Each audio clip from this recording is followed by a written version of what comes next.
అస్సలాముఅలైకుం my friends, welcome to my recipe 78. ఇవాళ మన recipe చూడబోయేది ఏంటంటే అన్నంలోకి, నాన్లోకి, చపాతీలోకి రెస్టారెంట్ స్టైల్లో మెంతాకు గ్రేవీ అయితే చూడబోతున్నాం. రండి ఫ్రెండ్స్, వీడియోకి వెళ్ళిపోదాం. ముందుగా మెంతాకు అయితే ఇలా తీసుకోవాలి. ఈ మెంతాకు వచ్చి 4 కట్టలు. 4 కట్టలు శుభ్రం చేసిన తర్వాత వేర్లంతా కట్ చేసి పెట్టుకున్నాను. ఇప్పుడు ఏంటంటే మనం ఈ ఆకు అంతా బాగా సన్నగా కట్ చేసుకోవాలి. ఇలా ఆకంతా ఒకేలా పెట్టుకుని బాగా కట్ చేసుకోవాలి. కట్ చేసుకున్న తర్వాత దీంట్లో అయితే మట్టి ఉంటుంది కాబట్టి బాగా ఒక 2-3 సార్లు శుభ్రంగా కడిగేసిన తర్వాత ఇలాగ తీసుకోవాలి. ఇప్పుడు ముందుగా ఇలా స్టవ్ వెలిగించుకుని ప్యాన్ పెట్టేసుకోవాలి. ప్యాన్ పెట్టేసుకున్న తర్వాత ఒక 2 టేబుల్ స్పూన్ వేరుశనగ పలుకులు వేసుకుని ఫ్రై చేసుకోవాలి. ఇలా కొద్దిగా బాగా ఫ్రై అయిన తర్వాత ఇప్పుడైతే ఇవి ఒక ప్లేట్ అయితే తీసుకోవాలి. ఇదే ప్యాన్లో మళ్ళీ ఒక 2 టేబుల్ స్పూన్ నువ్వులు వేసుకోవాలి. ఇప్పుడు నా దగ్గర అయితే తెల్ల నువ్వులు లేదు, మామూలుగా నల్ల నువ్వులు ఉన్నాయి. ఈ నల్ల నువ్వులు వేసుకుని నేను ఫ్రై చేసుకుంటున్నాను. ఇలా నువ్వులు కూడా కొద్దిగా చిటపట్లాడినంతకు ఫ్రై చేసుకోవాలి. ఇలా చిటపట్లాడిన తర్వాత ఇప్పుడు ఈ నువ్వులు కూడా ఇలాగ ప్లేట్లు అయితే తీసుకోవాలి. కొద్దిగా 1 టేబుల్ స్పూన్ అంతే పుట్నాల పప్పు కూడా వేసుకొని ఫ్రై చేసుకోవాలి. ఈ పుట్నాల పప్పును కూడా ఇలా ప్లేట్లో వేసుకోవాలి. వేసుకున్న తర్వాత ఒక మిక్సీని తీసుకొని మిక్సీలో ఇప్పుడు ఫ్రై చేసినవన్నీ మూడింటిని ఇలా వేసుకోవాలి. ఇలా వేసుకున్న తర్వాత కొద్దిగా నీళ్ళు వేసుకోవాలి. కొద్దిగా నీళ్ళు వేసుకొని బాగా మెత్తగా ఆడించుకొని తీసుకోవాలి. ఇలా మెత్తగా ఆడించుకున్నాను ఇప్పుడు ఇలా తీసుకొని పక్కన పెట్టేసుకోవాలి. పక్కన పెట్టేసుకున్న తర్వాత ఇప్పుడు స్టవ్ వెలిగించుకొని ఒక కళాయి పెట్టుకోవాలి. కళాయి పెట్టేసుకున్న తర్వాత ఆయిల్ వేసుకోవాలి. ఎల్లుల్లిపాయల పైన పొట్టు తీసి సన్నగా తరిగేసి ఇలా 1 టేబుల్ స్పూన్ వేసుకోవాలి. ఇలా కొద్దిగా వేగిన తర్వాత ముందుగా శుభ్రం చేసి పెట్టుకున్న మెంతాకుని ఇప్పుడు ఇందులో వేసుకోవాలి. ఇలా వేసుకొని ఫ్రై చేసుకోవాలి.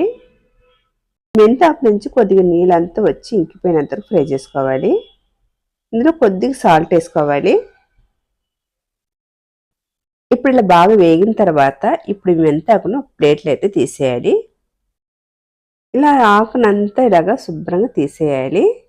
తీసిన తర్వాత మరి కొద్దిగా ఆయిల్ వేసుకొని ఒక 1/2 టేబుల్ స్పూన్ జీలకర్ర వేసుకోవాలి. సన్నగా కట్ చేసిన వెల్లుల్లిపాయలు 1 టేబుల్ స్పూన్ వేసుకొని ఫ్రై చేసుకోవాలి. అలాగే మీడియం సైజు 2 ఉల్లిపాయలు తీసుకొని సన్నగా కట్ చేసుకోవాలి. ఇలా సన్నగా కట్ చేసుకున్న ఉల్లిపాయలని ఇప్పుడు ఇందులో వేసుకోవాలి. ఈ ఉల్లిపాయలు కూడా కొద్దిగా ఫ్రై చేసుకోవాలి. 2 ఎండుమిర్చిని ఇలా తుంచేసి ఇలా వేసుకోవాలి. ఇలా బాగా కొద్దిగా వేగిన తర్వాత 2 పచ్చిమిరపకాయలని నిలువుగా కట్ చేసుకుని వేసుకోవాలి. ఇలా కొద్దిగా బాగా వేగిన తర్వాత ఒక 3 టమాటాలని బాగా సన్నగా కట్ చేసుకొని ఇప్పుడు ఆ టమాటాలని అయితే ఇప్పుడు ఇందులో వేసుకోవాలి. ఇలాగా సన్నగా కట్ చేసుకున్న టమాటాని ఇప్పుడు ఇందులో వేసుకోవాలి. వేసుకున్న తర్వాత బాగా కలుపుకోవాలి. ఇప్పుడు ఒకసారి ఇలా బాగా కలుపుకున్న తర్వాత ఒక 2 నిమిషాలకి మూత పెట్టుకొని మగ్గనివ్వాలి. ఇప్పుడు 2 నిమిషాల తర్వాత తీసుకోవాలి. ఇప్పుడైతే టమాటా చూసారా బాగా మగ్గిపోయింది. ఇప్పుడైతే ఇందులో అయితే మసాలా వేసుకుందాము. ఇప్పుడు 1 టేబుల్ స్పూన్ ధనియాల పొడి, 1 టేబుల్ స్పూన్ మామూలు కారపొడి, 1 table spoon Kashmir chilli, 1 table spoon salt. ఇప్పుడు ఈ 4ని ఇప్పుడు ఇందులో వేసుకోవాలి. ఇలా వేసాక 1 నిమిషానికి బాగా కలుపుకోవాలి. ఇలా కలుపుకున్న తర్వాత ఇప్పుడు ఇందులో కొద్దిగా నీళ్ళు వేయాలి. ఇలా కొద్దిగా నీళ్ళు వేసిన తర్వాత ఒక 2 ఇంచ్ అల్లంని సన్నగా కట్ చేసుకోవాలి. ఇలాగా సన్నగా కట్ చేసుకుని వేసుకోవాలి. ఒకసారి బాగా కలుపుకున్న తర్వాత 1 నిమిషానికి మూత పెట్టుకుని ఉడికించుకోవాలి. ఇప్పుడు 1 నిమిషం తర్వాత తీసుకోవాలి. ఇప్పుడు చూసారా ఆయిల్ అంతా పైకి వచ్చేసింది. ఇప్పుడు ముందుగా ఆడించి పెట్టుకున్న పల్లీలు నువ్వుల పేస్ట్ని ఇప్పుడు ఇందులో వేసుకోవాలి.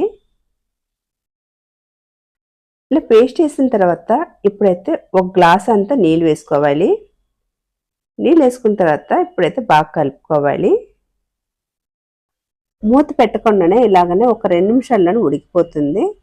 ఇలా కలుపుకొని మధ్య మధ్యలో కలుపుకొని ఉడికించుకోవాలి. ఇప్పుడు 2 నిమిషాలు అయిన తర్వాత ఇప్పుడైతే సన్నగా తరిగిన కొత్తిమీర అయితే వేసుకోవాలి. అలాగే ముందుగానే ఫ్రై చేసి పెట్టుకున్న మెంతాకును కూడా ఇప్పుడు ఇందులో వేసుకోవాలి. వేసుకున్న తర్వాత బాగా కలపాలి. ఇప్పుడు ఈ గ్రేవీకి సరిపడినంత నీళ్ళు వేసుకోవాలి. నేను వచ్చేసి 1 గ్లాస్ అయితే నీళ్ళు వేస్తున్నాను. ఇప్పుడు ఇలా నీళ్ళు వేసిన తర్వాత ఇప్పుడు ఉప్పు సరిపోయిందా లేదా చూసుకోవాలి. ఉప్పు సరిపోకపోతే ఇప్పుడు సరిపడినంత అయితే ఉప్పు వేసుకోవాలి. ఇలా ఉప్పు వేసిన తర్వాత ఇప్పుడు ఒక 1/2 టేబుల్ స్పూన్ వచ్చి గరం మసాలా వేయాలి.